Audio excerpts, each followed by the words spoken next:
Hi everyone, तो कैसे हैं आप सभी लोग। I hope your preparation for RRB JE CBT 2 exam जो कि कैंसिल हुआ था, रीस्केड्यूल्ड होकर के अब होने वाला है, काफी अच्छी चल रही होगी। और ये एक नोटिफिकेशन वीडियो है या आप कह सकते हैं इंस्ट्रक्शन वीडियो है, क्योंकि अब आपका एडमिट कार्ड रिलीज हो चुका है। एडमिट कार्ड डाउनलोड करने के लिए वैसे तो मैं आपको एक लिंक प्रोवाइड कर दूंगी कमेंट सेक्शन में, पिंड करके आप उस लिंक को डायरेक्ट टच करके या क्लिक करके डायरेक्टली उस विंडो पे पहुंच सकते हैं, जहां पर आप अपने इंस्ट्रक्शंस को डाल करके अपनी जो भी रजिस्ट्रेशन नंबर है डेटा डाल करके डाउनलोड कर सकते हैं। अदरवाइज आपको जाना है rrbs.gov.in, आरआरबी भुवनेश्वर की जो ऑफिशियल वेबसाइट है उस पे जाना है। आप देख सकते हैं यहाँ पर जैसे ही आप नीचे जाएंगे तो आपको यहाँ पर दिखेगा CEN03 2024 JE DMS CMA etcetera link for city intimation slip / call letter for CBT2 rescheduled on 4/6/2025।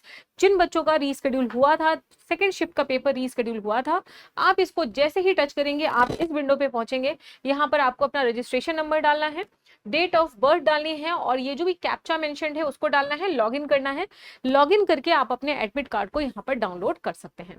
अब मैं यहाँ पर आपको कुछ इंपॉर्टेंट इंस्ट्रक्शंस पहले से बता देना चाहती हूँ। रीजन क्या है, क्योंकि मान्यता ऐसा देखा गया है, स्टूडेंट्स जो एडमिट कार्ड होता है उसके नीचे जो पीडीएफ मिलती है आपको, उसके नीचे के वाली जो सेकंड पेज होता है उसमें जेनेरिक इंस्ट्रक्शंस मेंशन्ड होते हैं एग्जाम को अपीयर करने के लिए, एग्जाम में जाने के लिए। कई बार कैंडिडेट्स उसको नहीं पढ़ते हैं और उनसे गलती हो जाती है, जिससे काफी ज्यादा असुविधा का सामना करना पड़ता है। तो यहाँ पर एक एडमिट कार्ड यहाँ पर मेरे पास अवेलेबल है किसी एक स्टूडेंट का, उस एडमिट कार्ड की हेल्प से मैं यहाँ पर आपको ये जानकारी दे देती हूँ कि भाई क्या क्या इंस्ट्रक्शंस हैं आरआरबी की तरफ से। आपको सबसे पहले आपका जो एडमिट कार्ड है उसमें ये दिखेगा, इस पे आपको पहले से फिलअप नहीं करना है। इसमें मेंशन्ड है copy the declaration displayed on your screen in running hand writing. याद रखिएगा, ब्लॉक लेटर से नहीं लिखना है, कैपिटल लेटर से नहीं लिखना है, रनिंग हैंड राइटिंग से लिखना है जैसे आप यूजुअली लिखते हैं। Only in the presence of invigilator, जब इन्विजिलेटर वहां पर होगा उनके प्रेजेंस में ही आपको ये फिलअप करना है। उसके बाद ये सारे डेटा आपको वहीं पे वो देंगे। अब देखो इसमें जो इंस्ट्रक्शन का पार्ट है डियर, वो इंपॉर्टेंट है। रीजन क्या है, क्योंकि कई बार आप इंस्ट्रक्शन पढ़ते नहीं है, फिर आपको दिक्कत हो सकती है। Instructions to the candidate, please read carefully and comply to all the instructions before entering to the examination centre. Let me tell you, ये यहाँ पर हिंदी में है, यहाँ पे इंग्लिश में है। हिंदी वाले स्टूडेंट हिंदी यहाँ पर पढ़ सकते हैं। ये पुराना है इसलिए शिफ्ट पे आप मत जाइएगा। देखो, candidate should report the exam centre well in advance of the reporting time. याद रखिएगा, रिपोर्टिंग टाइम में आपको यहाँ पर रिपोर्ट करना है, ना कि एंट्रेंस टाइम पे। जैसे आप देखेंगे रिपोर्टिंग टाइम अगर 7:30 है तो 7:30 7:30 AM के पहले आपको वहां पहुंच जाना है। रिपोर्टिंग टाइम से अगर आप लेट होंगे, 1 मिनट भी लेट होंगे, तो आपको वो एंटर नहीं होने देंगे। देखो, गेट क्लोजिंग टाइम 8:30 यहाँ पर लिखा हुआ है, एग्जाम स्टार्ट टाइम 9, लेकिन मैं आपसे ये कहूंगी to be on the safer side, आप रिपोर्टिंग टाइम के पहले ही वहां पहुंच जाए, गेट क्लोज होने का वेट ना करें। Candidate should report at the examination centre well in advance the reporting time indicated in e call letter to complete activity such as Aadhaar, biometric आपका वहां पर होगा, ऑथेंटिकेशन होगा, फोटो वगैरह आपकी ली जाएगी, जो भी लॉगिन वगैरह है सब कुछ वहां पर होगा। अगर आप लेट पहुंचते हैं तो ये सब में डिले होगा, इसीलिए जो भी लेट स्टूडेंट है उनको ये एंट्री नहीं देंगे, इसलिए ध्यान से आपको देखना है। देखो, no candidate will be allowed inside the test centre after gate closing time for the date and shift indicated. Gate closing time के बाद कोई अलाउ नहीं होगा, लेकिन मैं फिर भी सजेस्ट करती हूँ आप रिपोर्टिंग टाइम के पहले ही यहाँ पर पहुंच जाए, नहीं तो असुविधा हो सकती है। ओके, देखो अब नेक्स्ट क्या है, candidates are advise to locate. देखो यहाँ पर जो आपका एडमिट कार्ड है, देखो ये किसी स्टूडेंट का एडमिट कार्ड है, मैं ऊपर देख रही थी वहां पे लिंक अवेलेबल होती है, उस लिंक को क्लिक करके आपको डायरेक्टली गूगल लिंक मिल जाएगी, जहां से आपको मैप मिल जाएगा कि कहाँ पर है आपका एग्जामिनेशन सेंटर, इसीलिए बहुत ज्यादा कंफ्यूजन आपको यहाँ पर नहीं होगी। Next, e call letter is to be submitted for verification at the time of the test. ये जो वेरिफिकेशन जो रनिंग हैंड राइटिंग में आपको लिखवा रहे थे उसको वहां पर सबमिट करना होगा। At least 2 original valid photo identification card. Let me tell you, आपको एक आइडेंटिफिकेशन कार्ड लेके नहीं जाना है, 2 लेके जाने हैं, 2 वैलिड लेके जाने हैं और ओरिजिनल लेके जाने हैं। फोटोकॉपी से काम नहीं चलेगा। क्यों ऐसा 2 क्यों मांग रहे हैं, क्योंकि एक से हो सकता है आपका वेरिफिकेशन ना हो पाए तो आपको दिक्कत हो सकती है, इसलिए वो 2 यहाँ पर मांग लेते हैं। 2 मांगने से क्या होगा, तो आप सेफर साइड में रहेंगे। तो आप क्या क्या ले जा सकते हैं, वोटर कार्ड ले जा सकते हैं, Aadhaar card, print out of e Aadhaar, driving licence, PAN, e PAN card, passport, identity card issued by the employer in case of if you are employed somewhere. And ये photo copy of ID proof यहाँ पे नहीं चलेगी, आपको original ही लेकर के जाना होगा। This e letter, e call letter is valid only for examination date shift, उसके अलावा ये वैलिड नहीं रहेगा, ये बात आप समझ जाइए।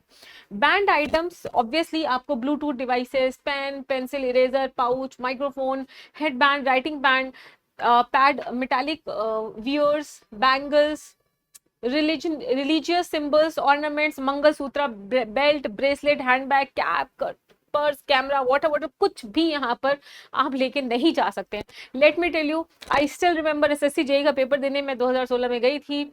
आपके जो इयरिंग्स हैं, आपके जो रिंग्स हैं, आपके कुछ भी आपने ऑर्नामेंट्स पहन रखा है, स्पेशली फीमेल्स, कुछ भी अलाउ नहीं करेंगे, वो सब उतरवा लेते हैं। तो इट इज ऑलवेज सजेस्टेड कि आप ये सब पहन के ही ना जाएं, क्योंकि वहां पर, क्योंकि अगर वो बाहर रखवाएंगे और आपका गोल्ड का आइटम है, कीमती आइटम है, तो आपका दिमाग वहां रखा रहेगा, आपको अनकंफर्टेबल फील होगा। तो क्लियरली इसको पढ़ लीजिएगा। Bluetooth device, microphone, health bands, calculator, book, pen, paper, pencil, eraser, pouch, scale, writing pad, metallic viewers, bangles, metal का कोई भी ऑर्नामेंट्स आपको नहीं पहनना है, ना कि सिर्फ सोने की बात हो रही है यहाँ पर, मेटल का कोई भी ornaments, bangles, religious symbols, ornaments, mangalsutra, belt, bracelet, handbag, cap, purse, camera, water bottle, package और open food items are not allowed inside the test centre. सिर्फ और सिर्फ आपको कॉल लेटर लेके जाना है। अब आप कहोगे मैम पेन पेंसिल भी अलाउड नहीं करे तो क्या? नहीं, आपको नहीं लेके जाना है, वहां पर वो आपको एक पेज और पेन पेंसिल स्वतः देंगे, आपको वही यूज करना है। The candidates can view the question paper in language, आपने जो भी क्वेश्चन पेपर जिस भी लैंग्वेज में ऑप्ट किया होगा वो आप यहाँ पर व्यू कर सकते हैं। 1/3 की नेगेटिव मार्किंग होगी, क्लियरली मेंशन कर रखा है इन्होंने, ऑब्वियसली होगी। 1/3 की नेगेटिव मार्किंग है। मॉक टेस्ट अवेलेबल है आरआरबी की वेबसाइट में, वहां पर आप देख सकते हो, आपको इंटरफेस दिख जाएगा कि कैसा इंटरफेस आपको वहां पे मिलने वाला है। कैंडिडेट शुड राइट हिज और हर नेम, रोल नंबर, जो भी आपको रफ शीट प्रोवाइड की जाएगी डियर, उसमें आपको अपना रोल नंबर पेन से लिखना है और अपना नेम वहां पर लिखना है। During examination, at the mid of the examination, additional biometric वो करवाएंगे और कह रहे हैं कि आपको एक्स्ट्रा टाइम नहीं दिया जाएगा। मतलब जब आप एग्जाम दे रहे होंगे, बीच में फिर से आपसे बायोमेट्रिक होगी, आप उसमें एक्स्ट्रा टाइम नहीं मांग सकते, क्योंकि सबके साथ वही है, you can not ask for the extra time. तो कहने का सिंपल मतलब ये है कि आपको वहां पर फिजिकल, आपको फिर से अटेंडेंस होगी।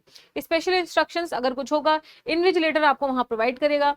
अगर change of date, shift, centre of examination is not permitted under any circumstances, आप कहोगे कि भैया हमारी डेट चेंज कर दो, शिफ्ट चेंज कर दो, कुछ भी नहीं करेंगे। आरआरबी का सिंपल कहना है, RRB reserves the right to order re examination for any or all candidates. वही आरआरबी ने बेसिकली किया, इनके पास राइट है कि री एग्जामिनेशन ये ले सकते हैं, और यही इन्होंने ये ले रहे हैं, आपका री एग्जामिनेशन ही है। Decision of RRB is final and full to the end. तो ये इंस्ट्रक्शंस थे डियर, इंस्ट्रक्शंस को बहुत अच्छे से समझ लेना, पढ़ लेना, सबसे जरूरी टास्क होता है आपके एग्जामिनेशन में, so as to avoid any kind of panic situation at the time of examination.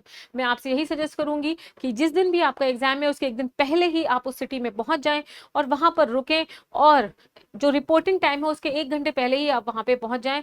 अच्छे से अपने पेपर को अटेम्प्ट करिए। आई होप दैट आपको सारे इंस्ट्रक्शन समझ में आ गए होंगे, आप अच्छा परफॉर्म करिए। All the very very best for your examination. See you all after that. Thank you so much. Tata bye bye, take care.